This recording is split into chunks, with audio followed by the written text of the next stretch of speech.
Hello friends, आप सभी का एक्सेल इन एजुकेशन चैनल पे स्वागत है। फ्रेंड्स, आज की इस वीडियो में हम लोग कम्युनिकेशन के कुछ टॉपिक्स को डिस्कस करेंगे। बहुत ही इंपॉर्टेंट टॉपिक्स हैं क्योंकि अब जो नेट में सवाल आ रहे हैं, आपके जो प्रश्न पूछे जा रहे हैं एनटीए के द्वारा, काफ़ी टफ हैं और व्यवहारिक मोड पे पूछे जा रहे हैं। जैसे कि आपका टीचिंग एप्टीट्यूड है या कम्युनिकेशन का पार्ट है या रिसर्च का भी, तो इस तरह से कुछ एप्लीकेशन मोड वाले क्वेश्चन पूछे जा रहे हैं जो कि थ्योरी से रिलेट नहीं करते हैं, आपके सिलेबस में ही, कहीं बाहर से नहीं है, लेकिन वो कुछ नए टर्म्स है जो कि काफ़ी डीप में जाके पढ़ने को मिलते हैं, है ना। ऐसे ही टर्म्स में जैसे कि आपने सुना होगा अगर, तो ग्रेपवाइन है, लेटरल कम्युनिकेशन क्या होता है, या डाउनवर्ड अपवर्ड कम्युनिकेशन क्या है, डायगोनल कम्युनिकेशन क्या है, और इस तरह से डायडिक्टिक कम्युनिकेशन क्या है।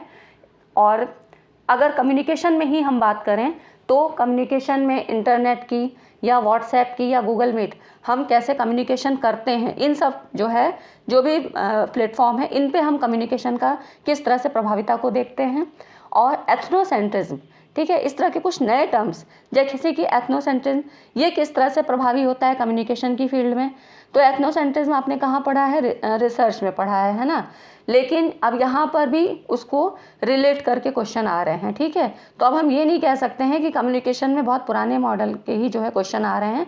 अब कुछ न्यू पैटर्न पे क्वेश्चन आ रहे हैं और 2023 में जो भी अभी आपकी परीक्षा होगी उसमें इसी पैटर्न पे क्वेश्चन आएंगे, ठीक है।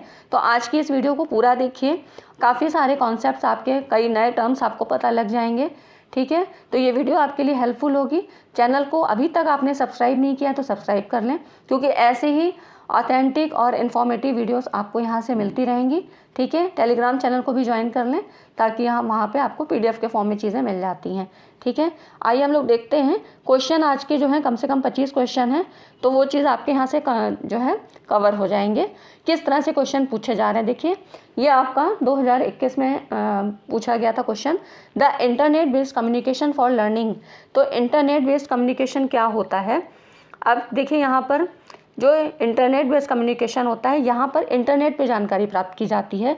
अब इस आधार पे आपको बताना है, लेकिन ये तो आपने नहीं पढ़ा होगा ना कि किताब में कहीं ऐसा लिखा हो या ऐसा कहीं समझाया गया हो, लेकिन क्वेश्चन बन रहे हैं। ये आपकी क्या है, आपकी कॉग्निटिविटी को कॉग्निशन पावर को यहाँ पर चेक करने के लिए ऐसे क्वेश्चन बनाए जाते हैं कि आपने जो पढ़ा है वो हायर लेवल में कितना आपने सटीक पढ़ा है, कहीं कितना एक्यूरेट है और आपका नॉलेज कहाँ तक है, ठीक है। तो ये सब चीज़ें। अब देखिए, इंटरनेट बेस्ड कम्युनिकेशन की अगर हम बात करें तो आप यहाँ पे ऑप्शन अगर देखें तो आइसोलेटेड, ये तो बिल्कुल भी नहीं होगा, है ना। तो इसको तो हम क्रॉस कर देते हैं, ये नहीं है।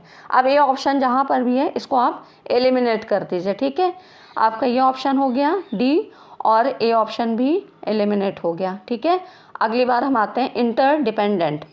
तो यहाँ पर देखिए, इंटरडिपेंडेंट ये भी नहीं है, है ना।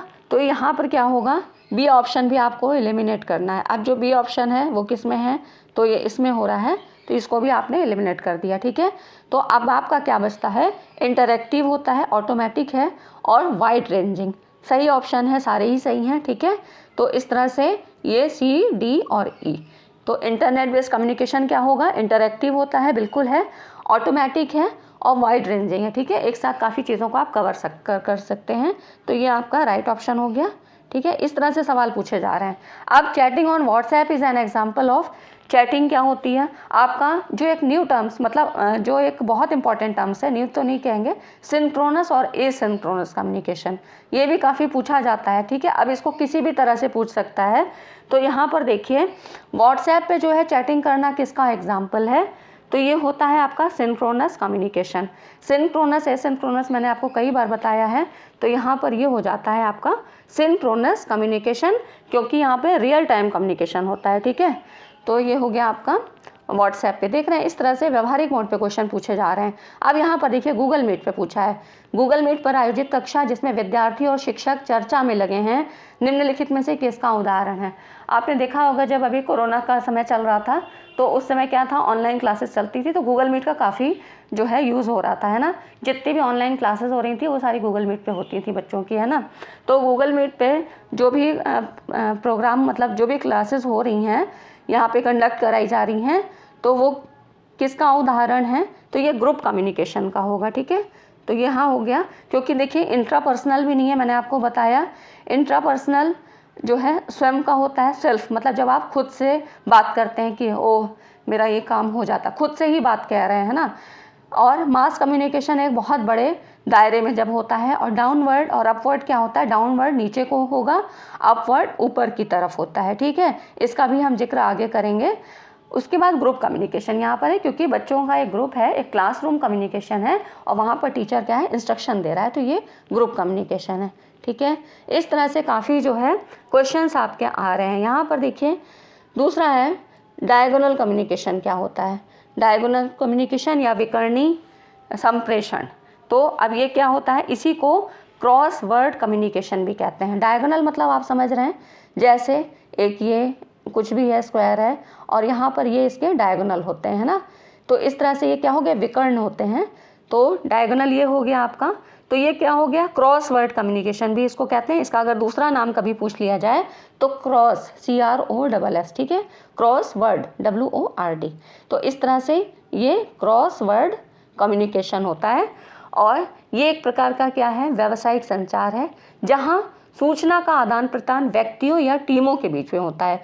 मतलब कोई ऑर्गेनाइजेशन है, कोई एक क्या है वोकेशनल जो है ग्रुप है, तो यहाँ पर व्यक्तियों और टीमों के बीच होगा या टीमों के बीच होगा। मतलब या तो एक व्यक्ति हो सकता है, व्यक्तियों का ग्रुप होगा, या टीमों के बीच होगा, जो एक ही विभाग में या संगठन में समान स्तर पे नहीं होते हैं, ठीक है। तो ये क्रॉस में होता है, यहाँ पर जरूरी नहीं है कि सेम ग्रुप के लोग हों। और इस तरह से ये क्या है, हॉरिजॉन्टल और वर्टिकल का मिक्स्ड फॉर्म होता है, ठीक है। तो ये हो जाता है आपका क्रॉस वर्ड कम्युनिकेशन या क्रॉस कल्चरल। अब इसका ये पूछ रहा है कि डायगोनल कम्युनिकेशन है, तो यहाँ पर क्रॉस फंक्शनल, ठीक है। यहाँ पर देखिए लेटेंट तो नहीं होगा, लेटेंट मतलब क्या होता है कि जो बराबर से होता है ना, तो यहाँ पर ये इसका नहीं होगा। और एग्रेसिव भी नहीं होता है, नॉन फंक्शनल भी नहीं है, ठीक है। तो ये डायगोनल कम्युनिकेशन क्या है, क्रॉस फंक्शनल। ये सब क्वेश्चन आपके पूछे गए हैं 2021-22 में, ये पूछे गए हैं, ठीक है। तो ये कोई भी क्वेश्चन बाहर के नहीं है, और इसी तरह के क्वेश्चन बनने की संभावना है। कई बार मैंने देखा है कि उन्हीं टर्म्स को, मतलब जो क्वेश्चंस होते हैं, थोड़ा बहुत हेरफेर करके वही पूछ लिए जाते हैं। तो आपको कम से कम ये जो कीवर्ड्स होते हैं, ये टर्म्स होते हैं, ये पता होने चाहिए। अब अगर हम बात करें, देखिए इसका मैं एग्जाम वो भी बता देती हूँ कि इसके एडवांटेजेस क्या होते हैं, क्योंकि जो अगला क्वेश्चन आएगा वो आपका एडवांटेजेस से संबंधित है ना। तो यहाँ पर इसकी अगर हम बात करें तो डायगोनल कम्युनिकेशन के एडवांटेजेस क्या होंगे, तो यहाँ पर नियंत्रण की कोई सीमा नहीं होती है, किसी के रूल्स रेगुलेशन के अंदर नहीं बंधे होते हैं। और यहाँ इंटर डिपार्टमेंट कम्युनिकेशन होता है, ठीक है, डिपार्टमेंट के ही जो है अंदर और भी डिपार्टमेंट्स के बीच में होता है। और यहाँ पर एक्सटेंडेड रिकमेंडेशन होता है, ज़रूरी नहीं, जैसे कि यहाँ पर तो हम अदर फील्ड वाले से भी बात कर सकते हैं, यहाँ पर कोई ऐसे रिस्ट्रिक्शन नहीं है। तो इस तरह से रिकमेंडेड की जाती हैं चीज़ों को, है ना। तो अगर हमें कोई सलाह या सुझाव, तो वो वहाँ दूसरे व्यक्ति से भी मिल सकता है, ठीक है। उसके बाद दूसरा आता है नेक्स्ट, स्पीड इम्प्रूव की जा सकती है, काफ़ी तेज़ स्पीड हो सकती है, ठीक है, कम्युनिकेशन जल्दी हो सकता है। मैसेजेस ट्रांसमिटेड क्विकली, मतलब जल्दी ट्रांसमिट किए जा सकते हैं, ठीक है। और क्रॉसवाइज कम्युनिकेशन, तो यहाँ पर ये नहीं देखा जा सकता है, किसी के बीच में हो सकता है, हॉरिजॉन्टल या वर्टिकल, और ये मतलब मिक्स तरह का, ठीक है। तो ये इसके कुछ फीचर्स थे। अब देखिए अगला क्वेश्चन पूछा है, ये भी आपका प्रीवियस ईयर क्वेश्चन में आया हुआ है, the advantages of diagonal communication. इसके अब लाभ क्या होते हैं, तो देखिए यहाँ पर रेजिस्टेंस तो कुछ नहीं होगा, तो ये चीज़ आप हटा दीजिए इसको। उसके बाद साइड ट्रैकिंग, एनोमिक, तो एनोमिक भी नहीं है, ठीक है, तो यहाँ पर इसको भी अराजकता यहाँ पर नहीं होती है। मोरल बूस्टिंग और कोऑर्डिनेशन, तो ये देखिए यहाँ पर कोऑर्डिनेशन बिल्कुल है, ठीक है, तो ये होगा। और मोरल बूस्टिंग भी है, तो इस तरह से आपके 2, 4 और 5, ठीक है, मोरल बूस्ट किया जाता है। तो ये हो गया आपका, ये राइट ऑप्शन है, ठीक है। तो ये हो गया आपके डायगोनल कम्युनिकेशन। इस तरह से इन टर्म्स को याद रखिएगा, तो आपके क्वेश्चन गलत नहीं होंगे, क्योंकि अब इसी तरह क्वेश्चन पूछे जा रहे हैं, कोई भी डायरेक्ट क्वेश्चन नहीं आ रहा है। अब इसमें कह रहा है identify the correct sequence of categories of grape wine, ठीक है, ग्रेप वाइन कम्युनिकेशन। अब की बार 2000 जो अभी 23 में आपका पेपर हुआ, 2022 वाला सेशन जो हुआ था, उसमें भी यहाँ से क्वेश्चन आया था। तो इसमें सीक्वेंस पूछा हुआ है, लेकिन इसी को अप्लाई मोड पे भी पूछ सकता है। तो अब हिंदी में अगर हम बात करें तो देखिए यहाँ जन प्रवाद लिखा है ना, जन प्रवाद या जन प्रवाह भी लिखा होता है कहीं कहीं, लेकिन इंग्लिश में ग्रेप वाइन ही होता है। तो आप इसी ग्रेप वाइन टर्म्स को ही याद रखिएगा, ठीक है। तो यहाँ पर पूछ रहा है करेक्ट सीक्वेंस क्या है ग्रेप वाइन का। तो इसमें देखिए ग्रेप वाइन जो कम्युनिकेशन, पहले इसके बारे में बात कर लेते हैं कि ये क्या है। तो ये एक इनफॉर्मल कम्युनिकेशन होता है, अनौपचारिक संचार होता है। अगर एक संगठन की बात करें ऑर्गेनाइजेशन में, तो यहाँ पर डिसिप्लिन ऑर्गेनाइजेशन का पालन किए बिना किया गया संचार, मतलब एक ऑर्गेनाइजेशन है, वहाँ पर कुछ रूल्स रेगुलेशंस होते हैं, आपको अनुशासन में रहना पड़ता है, लेकिन ये जो ग्रेप वाइन कम्युनिकेशन होता है ये यहाँ पर इस चीज़ों को फॉलो नहीं करता है, ठीक है। तो ये एक अनौपचारिक संचार है, किसी भी समय कैसे भी बात की जा सकती है। आकस्मिक और अनौपचारिक संचार प्रणाली के रूप में इसको जाना जाता है, ठीक है। तो यहाँ पर एक ही रैंक के कर्मचारियों के बीच अनौपचारिक और त्वरित बातचीत शामिल होती है। और अगर इसके टाइप्स की हम बात करें तो यहाँ पर ये 4 टाइप्स होते हैं, ठीक है। इसके 4 टाइप्स बताए गए हैं, कौन कौन से। सिंगल स्टैंड चेन, और उसके बाद आता है गॉसिप मतलब गपशप चेन, और फिर आती है प्रोबेबिलिटी संभावना श्रृंखला, और फिर है क्लस्टर चेन।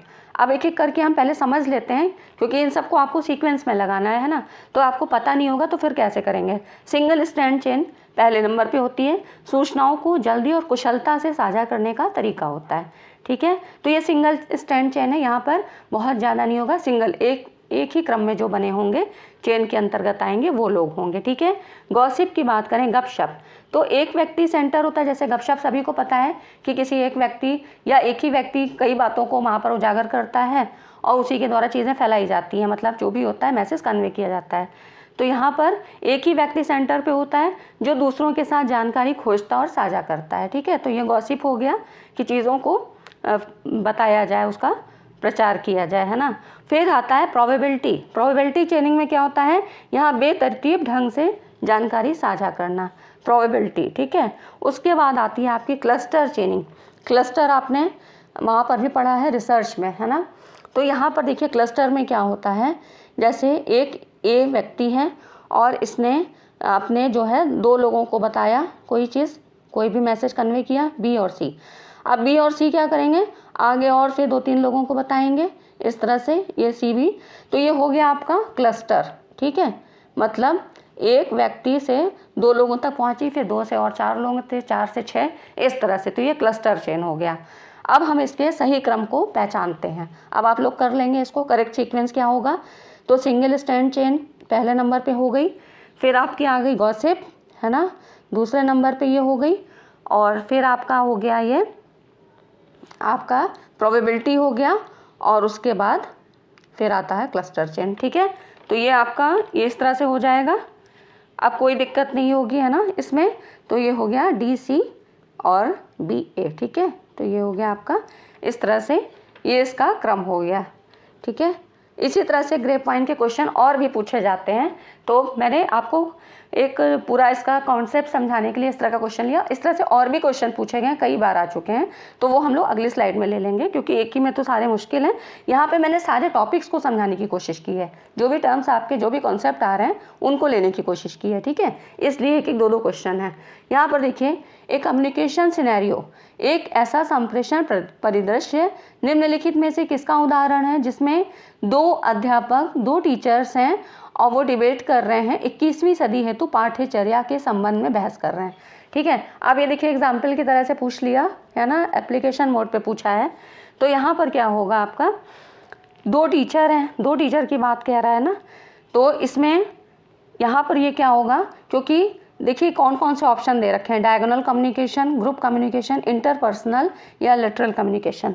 तो यहाँ पर क्या होगा, ये बात कर रहे हैं 2 अध्यापक, है ना। तो यहाँ पर 2 अध्यापक की बात हो रही है, 21वीं सदी के पाठ्यचर्या के संबंध में बहस कर रहे हैं, तो 2 की बात कह रहा है। तो ये हो जाता है आपका इंटरपर्सनल कम्युनिकेशन, 2 लोगों के बीच हो रहा है, ठीक है। तो ये हो गया आपका इंटरपर्सनल कम्युनिकेशन। डायगोनल आपको पता ही है, ग्रुप कम्युनिकेशन भी आपको बता दिया है, ठीक है। अब लेटरल क्या होता है, लेटरल कम्युनिकेशन समान संगठन स्तर पर वर्कर्स के बीच होता है, समकक्ष मतलब पीयर टू पीयर के बीच में होता है, ठीक है। तो ये हो गया यहाँ पर, क्योंकि क्यूरिकुलम के बारे में बात हो रही है, तो ये हो गया इंटरपर्सनल, क्योंकि इसीलिए यहाँ पे दे रखा है 2 अध्यापक, ठीक है। तो लेटरल आपका हो जाता है जब समान संगठन स्तर पे होते हैं और वर्कर्स होते हैं, मतलब पीयर टू पीयर कम्युनिकेशन, ठीक है। तो वहाँ पर लिटरल कम्युनिकेशन होता है। ये कहीं भी हो सकता है, क्लासरूम में हो सकता है, आपके किसी ऑफिस में समान स्तर के लोगों के बीच में हो सकता है, तो ये समान स्तर होता है, ठीक है। लेटरल मतलब बराबर का। इस तरह से आगे देखिए, फिर है एक लीव एप्लीकेशन है। एक संस्थान के प्रधानाचार्य को एक लिपिक से प्राप्त अवकाश का प्रार्थना पत्र किस तरह के संप्रेषण का उदाहरण है। जैसे यहाँ पे कह रहा है एक क्लर्क है, उसको अपनी एप्लीकेशन को देना है, किसको, प्रिंसिपल को। तो क्लर्क कहाँ पे है, क्लर्क ये है, ठीक है। यहाँ पर एक क्लर्क है, अब इसको अपने से ऊपर मतलब प्रिंसिपल हायर पोस्ट पे है, उसको देना है, ठीक है। तो यहाँ पर क्या हो जाएगा आपका, ये किस तरह से कम्युनिकेशन हुआ, ये अपवर्ड कम्युनिकेशन हुआ, ठीक है। अपवर्ड कम्युनिकेशन में क्या है, क्योंकि जो क्लर्क है लो लेवल पे है, मतलब मीडियम मतलब ठीक ठीक लेवल पे है, और लेकिन प्रिंसिपल तो उससे हायर है ना, तो इस तरह से क्या होगा, ये अपवर्ड कम्युनिकेशन है। डाउनवर्ड इसका अपोजिट हो जाएगा कि जब मतलब यहाँ से मान लीजिए प्रिंसिपल कोई चीज़ कहना चाह रहा है अपने से नीचे वालों को, कोई इंस्ट्रक्शन दे रहा है कुछ ऐसे, तो वो डाउनवर्ड कम्युनिकेशन हो जाएगा, ठीक है।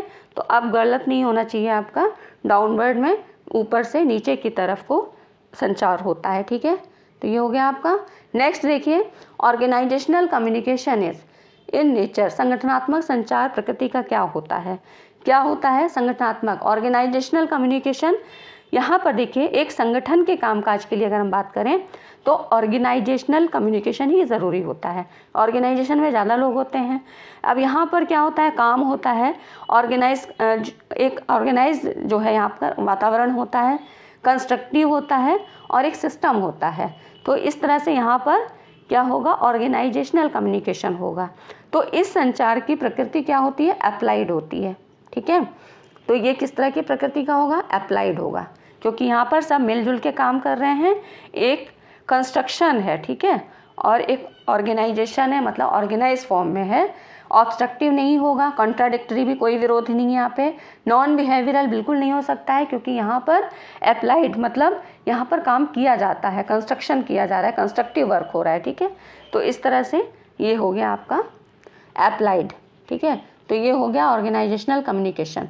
अब देखिए इस तरह से ही क्वेश्चन पूछे जा रहे हैं, और कितना पैटर्न सब बदल गया। ये आपके सब 2020, 21, 22 के क्वेश्चन है, ठीक है। और इसी तरह से संबंधित प्रश्न भी मैंने आगे दिए हैं कि वो किस तरह से पूछे जा सकते हैं।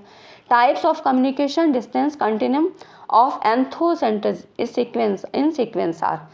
अब ये कह रहा है टाइप्स ऑफ कम्युनिकेशन डिस्टेंस, इसमें किसमें, एथनोसेंट्रिज्म, एथनोसेंट्रिज्म की बात कह रहा है।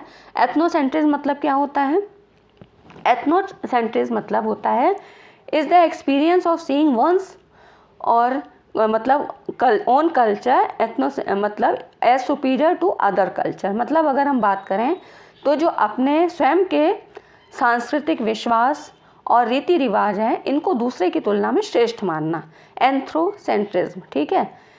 एथनोसेंट्रिज्म तो ये क्या है, एक ऐसी जो है फीलिंग है, मतलब कि हमारे कल्चर मतलब हमारे जो संस्कृति है, जो हमारी सभ्यता है, वो दूसरों से श्रेष्ठ है, ऐसा जो है मानना।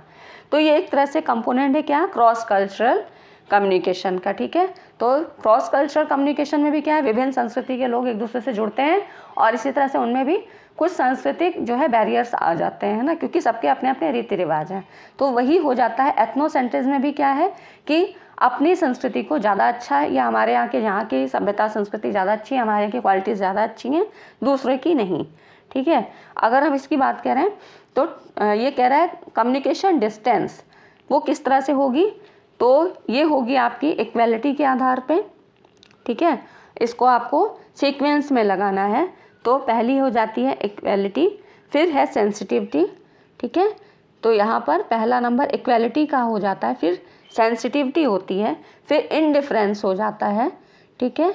ये हो गया इनडिफरेंस, उदासीनता, अवॉइडेंस, उसके ये हो गया चौथा, और फिर आता है डिस्पैरेजमेंट, ठीक है, अवमानना, मतलब किसी चीज़ को मानना नहीं, ठीक है। इक्वालिटी मतलब समानता नहीं मानना है, और क्योंकि डिस्टेंस की बात कह रहा है कि दूर हो जाते हैं, क्योंकि ये बैरियर्स है, बैरियर्स क्या करेगा कि आपसी दूरी पैदा कर देता है ना। तो इसी तरह से एथनोसेंट्रिज्म किस चीज़ का पार्ट हुआ, क्रॉस कल्चरल एक्टिविटी का।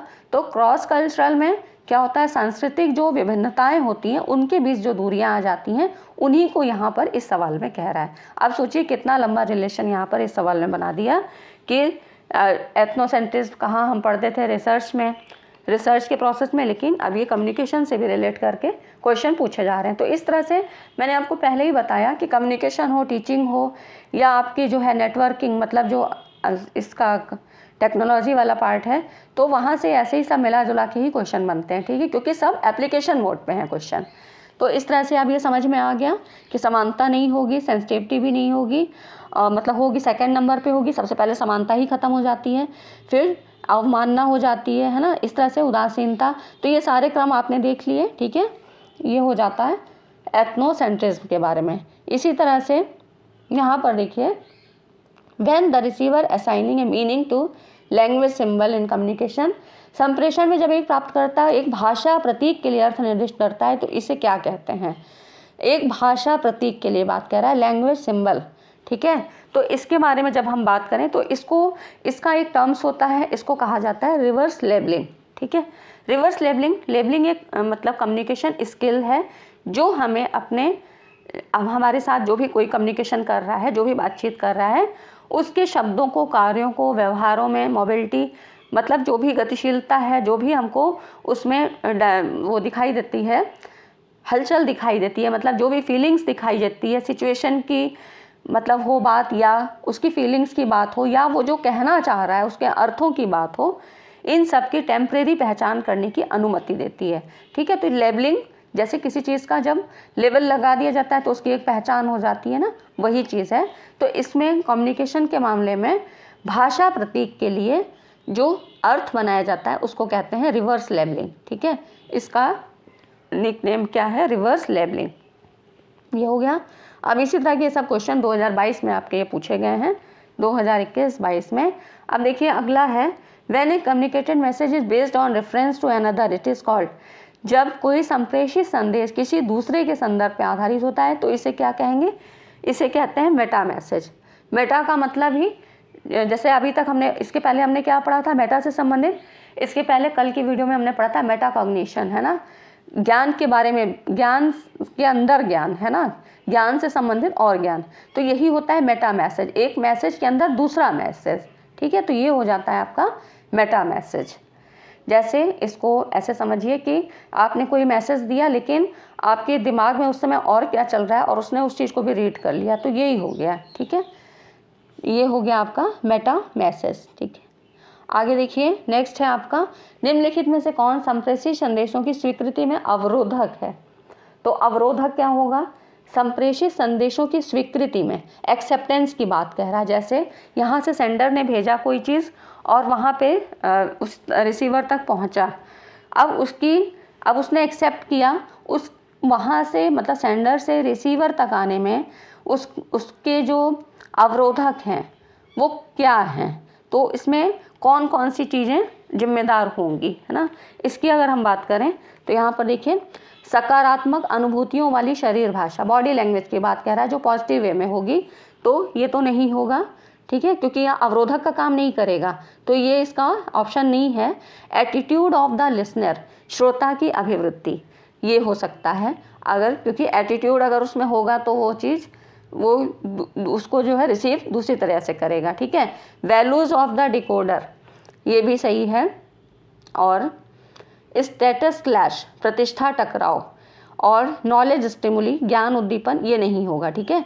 तो ये जो 3 ऑप्शन है इसके, एटीट्यूड की बात करें, वैल्यूज़ की बात करें, स्टेटस क्लैश की बात करें, ये सब इसके लिए जो है इसके अवरोधक का काम करेंगे, ठीक है। क्योंकि हमेशा आप देखिए कि जहाँ पर बैरियर नहीं होगा, कोई भी अगर सेंडर से रिसीवर तक जो भी मैसेज जा रहा है और उसमें कोई भी कम्युनिकेशन बैरियर नहीं है, तब वो उसको एज इट इज़ मैसेज मिलेगा। लेकिन अगर ये सारे बैरियर्स उसके अंदर आ जाते हैं तो एज इट इज़ बैरियर जो है वहाँ पे नहीं मिलेगा, ये अवरोधक का काम करेंगे, ठीक है। तो इसीलिए, क्योंकि कहते भी नहीं, कम्युनिकेशन में अगर एक अच्छा श्रोता है, मतलब वक्ता है, तो श्रोता भी अच्छा होना चाहिए, जो दूसरे की बात को समझे और सुनने का प्रयास करे। लेकिन अगर उसमें एटीट्यूड है अगर उस लिसनर में, तो वो चीज़ कहाँ से आएगी, वैल्यूज़ ही नहीं है, तो फिर वो भी बात नहीं आएगी।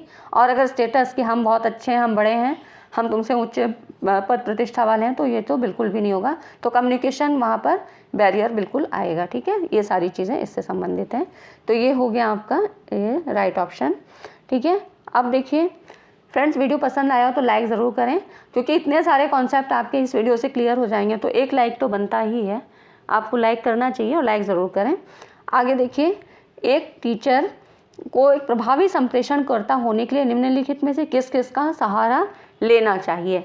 टीचर है, अब वो इफेक्टिव कम्युनिकेशन, वही बात आ गई, इफेक्टिव कम्युनिकेशन से बहुत सवाल बनते हैं और कोई भी डायरेक्ट सवाल नहीं आता है, ये भी बता दूं मैं आपको। हमेशा वही मैंने बताया, जैसे कम्युनिकेशन चैप्टर ही आपका ऐसा है कि यहाँ से आप किस तरह से यूज़ करेंगे, किस तरह से अप्लाई करेंगे, इसी तरह से बनेंगे। तो अगर प्रभावी संप्रेषणकर्ता के लिए बात करें तो यहाँ पर देखिए ये कह रहा है, ये मतलब अभिजातीय पृष्ठभूमि का ग्रहण करना, ठीक है। किस किस का सहारा लेगा, नेचुरल फ्लो ऑफ इंफॉर्मेशन, इसको पृष्ठभूमि का ये तो नहीं लेगा। अब देखिए नेचुरल फ्लो, वॉलंटरी सपोर्ट लेगा, system of immediate and regular feedback, और दूसरा है सम्मिलित प्रस्तुतिकरण। देखिए प्रभावी संप्रेषणकर्ता होने के लिए किस किस का सहारा लेगा, तो नेचुरल फ्लो ऑफ इंफॉर्मेशन यहाँ पर होगा। और क्योंकि जो इफ़ेक्टिव कम्युनिकेशन होती है, more than just exchanging information, ये मतलब ऐसा एक इन्फॉर्मेशन होती है कि जो आप कम्युनिकेट करना चाह रहे हो, आप अपनी बात दूसरे तक पहुंचाना चाह रहे हो, क्लासरूम कम्युनिकेशन ही होता है इफेक्टिव कम्युनिकेशन। तो वो बच्चे उसी तरह समझ पा रहे हैं या नहीं समझ पा रहे हैं, तो नेचुरल फ्लो ऑफ इंफॉर्मेशन हो चाहिए। वॉलंटरी सपोर्ट का मतलब यहाँ पर ये हुआ कि जैसे कुछ बच्चे क्लासरूम में क्या होते हैं, शाई नेचर के होते हैं, बोल नहीं पाते हैं, चीज़ें तो जानते हैं लेकिन बोल नहीं पाते हैं, है ना। तो इस तरह से वहाँ पे आप वॉलंटरी सपोर्ट कर सकते हैं, उनको आप खुद से उनके लिए पहल कर सकते हैं, उनको उठा सकते हैं, बुलवा सकते हैं। System of immediate and regular feedback, तो हाँ अगर ये होगा तो इस तरह से यहाँ इफेक्टिव कम्युनिकेशन, क्योंकि इफेक्टिव कम्युनिकेशन में मैंने आपको कई बार बताया कि फीडबैक तुरंत क्विक मिलना चाहिए, तब वो होता है इफेक्टिव कम्युनिकेशन, ठीक है। तो ये चीज़ें हो गई आपकी, तो ये ऑप्शन इसका सही है, ठीक है। आप कुछ चीज़ों के की पॉइंट्स आप याद रखिए, तो इस तरह से क्या होगा कि आप चीज़ों को रिलेट कर ले जाते हैं, ठीक है। अब आगे देखिए, फिर यहाँ पर नेक्स्ट है की features of the interaction model of communication. Interaction model आपको पता ही है कि यहाँ पर जो इंटरेक्टिविटी होती है, मतलब दोनों जो भी हैं सेंडर रिसीवर, उनके बीच में इंटरेक्शन होता है। तो it is a two process होता है, ठीक है, ये बिल्कुल सही बात है। इसमें संप्रेषण का भौतिक संबंध महत्वपूर्ण नहीं है, ये गलत है, ठीक है। यहाँ पर संप्रेषण के मनोवैज्ञानिक संदर्भ पर सदैव विचार किया जाता है, तो हाँ ये ठीक बात है, सही है। और feedback is not a response to the message received, तो ये गलत है। It is less message focused, तो हाँ ठीक है, ये सही है। तो इस तरह से ये राइट ऑप्शन हो गए आपके, ठीक है। यहाँ पर ये हो जाएगा आपका, नहीं तो आप एलिमिनेट करके भी देख सकते हैं। इस तरह के प्रश्नों को खुद से हल करिएगा, तब आपकी प्रैक्टिस अच्छी हो जाएगी, ठीक है। क्योंकि ये हम यहाँ पर जो मैंने आपको बताया, मैं 5 साल के पूरे जो भी आपका सिलेबस चेंज होने के बाद पेपर हुए हैं, उन सारे क्वेश्चन यहाँ मैं करवा रही हूँ, ठीक है। तो आप लोग देखिए और वीडियो को शेयर भी करिए ताकि और लोग तक भी पहुँचे। तो ये हो गया आपका। अगला देखते हैं, यहाँ पर देखिए इस तरह से क्वेश्चन ये पहले आ चुके हैं, इसके पहले भी पूछे जा चुके हैं और PYQs ही हैं, और इसी तरह के क्वेश्चन पूछे जाएंगे। Orkut is a part of, Orkut क्या होता है, आर्कुट एक सोशल नेटवर्किंग सर्विस है जो गूगल के द्वारा, गूगल ही ओनर है और गूगल ही इसको ऑपरेट करता है, तो गूगल के द्वारा चलाई जाने वाली ये सर्विस है, ठीक है। सोशल नेटवर्किंग सर्विस है आर्कुट। तो इस तरह से ये क्या होगा, अब इसको आप समझिए कि क्या हो सकता है। तो ये हो जाएगा इंटरपर्सनल कम्युनिकेशन, ठीक है। इंटरपर्सनल जो स्वयं मतलब खुद से होता है, खुद के द्वारा होता है, ठीक है, उसमें एक ही आदमी इन्वॉल्व होता है। इंटरपर्सनल मैंने आपको बताया भी था, याद भी कराया था, तो आई होप आपको याद होगा। नहीं तो कम्युनिकेशन वाली जो प्रीवियस ईयर क्वेश्चन की वीडियो है वो आप लोग देख लीजिए, नहीं देखा है तो। In communication chatting in internet, अब इंटरनेट में चैटिंग किस तरह से होगी, तो ये होगी आपकी पैरेलल कम्युनिकेशन, ठीक है। वर्बल नॉन वर्बल से मतलब नहीं है, ग्रे पॉइंट भी नहीं है, तो ये एक पैरेलल, इस तरह के क्वेश्चन ही पूछे जाएंगे, इसलिए मैंने इनको यहाँ पे ऐड किया है, ठीक है। आप एक बार देख लेंगे तो आपकी प्रैक्टिस होगी। अब देखिए नेक्स्ट क्वेश्चन है, the chronological order of non verbal communication. तो यहाँ पर देखिए क्रोनोलॉजिकल ऑर्डर में किस तरह से होगा, इसको सीक्वेंस में लगाना है। तो देखिए सबसे पहले क्या होता है, साइन, है ना, कुछ चिन्ह होते हैं, फिर प्रतीक होते हैं, फिर आपके कोड्स होते हैं, फिर कलर्स होते हैं। तो देखिए ये राइट ऑप्शन। अब ये जो ऑर्डर होता है नॉन वर्बल कम्युनिकेशन का है, मतलब ये कहीं हर जगह चेंज हो सकता है, जैसे कि सभ्यता, संस्कृति या परिवेश के हिसाब से या भौतिक जो परिस्थिति है वहाँ के हिसाब से, जो भी वातावरण है वहाँ का, उसके हिसाब से ये चेंज हो जाते हैं। किसी के चिन्ह कुछ हो सकते हैं, कोई कुछ प्रतीक, मतलब कुछ किसी चीज़ को किसी तरह से डिनोट करता है, कोई किसी तरह से करता है ना, कुछ उसके कोड्स हो सकते हैं, कुछ कलर के उसके हमारे फ़र्क, मतलब हमारे यहाँ कलर का कुछ और मीनिंग है, उनके यहाँ कुछ और हो सकता है। तो ये अपने अपने डिफरेंसेस हो सकते हैं, लेकिन क्रम यही रहता है, ठीक है।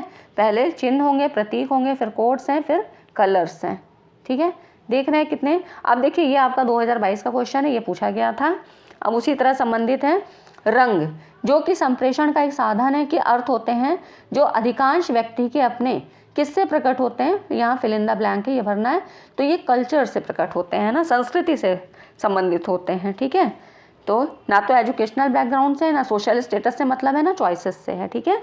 तो ये क्या है, वहाँ की कल्चरल से, सभ्यता संस्कृति से संबंधित होते हैं, ठीक है फ्रेंड्स। अब देखिए अगला क्वेश्चन है, कम्युनिकेशन बिकम सर्कुलर व्हेन। अभी कब सर्कुलर हो जाएगा, ये क्वेश्चन भी पूछा गया था, ये पहले भी आ चुका है, कई बार क्वेश्चन आ चुका है। तो इसमें देखिए कब जो है सर्कुलर होता है, तो जब डिकोडर बिकम्स एन इनकोडर, ठीक है। इसको एक फिगर के द्वारा समझते हैं। यहाँ पर देखिए एक फिगर है, ये जो है इनकोडर है, सेंडर है, इनकोड करता है सिग्नल, मैसेज आ रहा है चैनल के थ्रू, यहाँ पे आ रहा है, रिसीवर ने इसको लिया, अब इसने डिकोड किया, फिर अपने फीडबैक के थ्रू यहाँ पर फिर से दिया। तो अब ये क्या हुआ, सेंडर ही यहाँ पर रिसीवर हो गया और रिसीवर ही इधर। तो यहाँ पर क्या हो गया, एक साइक्लिक जो है ये हो गया, चक्र हो गया, चक्रीय प्रवृत्ति का हो गया, ठीक है, साइक्लिक नेचर का हो गया। तो यहाँ पर क्या हो गया, एनकोडर ही डिकोडर हो गया, ठीक है, या डिकोडर ही एनकोडर हो गया, ठीक है। तो इस तरह से यहाँ पर ये नॉइज़ दिखा है, ये चैनल है, और यहाँ पर फीडबैक मिलना ज़रूरी होता है। तो इस तरह से जब डिकोडर इनकोडर हो जाए, ठीक है, तो ये हो गया आपका सर्कुलर। इसको याद रखिएगा, इस फिगर को, क्योंकि क्वेश्चन बहुत पूछे जाते हैं, इससे संबंधित क्वेश्चन बहुत पूछे जाते हैं, ठीक है। तो सेंडर, फिर चैनल हो गया, मैसेज के थ्रू रिसीवर हुआ, और यहाँ पर एनकोडिंग होती है इस नंबर, इस जो है पोल पे सेंडर के थ्रू, और यहाँ पर डिकोडर के इधर डिकोड होती है, ठीक है, रिसीवर की तरफ। तो इस तरह से हो गया। नेक्स्ट और लास्ट क्वेश्चन है आपका, the sequence of the stage of communication process, ये भी 22 में आया हुआ है। तो यहाँ पर देखिए संप्रेषण प्रक्रिया में चरणों का अनुक्रम क्या है। तो अब देखिए यहाँ पर क्या होगा, लेवल्स ऑफ एक्सेप्टेंस पहले नंबर पे, ये तो नहीं होगा, क्योंकि सबसे पहले क्या है, आपने देखा उस फिगर में, ट्रांसमिशन ऑफ कॉग्निटिव डाटा, सबसे पहला तो यही होता है, ठीक है, पहले नंबर पे ये होता है। उसके बाद मैसेज रिसीव किया जाएगा, दूसरे नंबर पे ये हो गया, फिर उसको समझता है, तीसरे नंबर पे ये हो गया। फिर देखिए यहाँ पर अब रिएक्शन होगा कि लेवल ऑफ एक्सेप्टेंस होगा, जब उसने समझ लिया, मतलब लेवल ऑफ एक्सेप्टेंस, उसने चीज़ों को एक्सेप्ट कर दिया, ये चौथे नंबर पे है, फिर उसको वो रिएक्ट करेगा, ये 5वें नंबर पे होगा, ठीक है, तब जाके वो अपना फीडबैक के थ्रू उसको आंसर देगा। तो ये हो गया sequence of stage of communication process, ठीक है। अब क्या होता है, इसी तरह के क्वेश्चन में कुछ वर्डों को चेंज कर देता है, आपकी इस तरह से दिए, अगली बार किसी और तरह से दे देगा, लेकिन आपको उन शब्दों को पकड़ना है और उन्हीं के थ्रू आंसर निकालना है, ठीक है। एलिमिनेशन प्रोसेस भी कर सकते हैं, वैसे तो यहाँ सीक्वेंस लगाना है, जहाँ पर एलिमिनेशन करना है वहाँ एलिमिनेट करके आंसर को निकालिए, ठीक है फ्रेंड्स। उम्मीद करती हूँ ये वीडियो आपको पसंद आया हो। वीडियो पसंद आई हो तो लाइक एंड शेयर ज़रूर करिए और चैनल को सब्सक्राइब करिए, ठीक है। अगले वीडियो में मिलते हैं नेक्स्ट टॉपिक के साथ। Thanks for watching this video.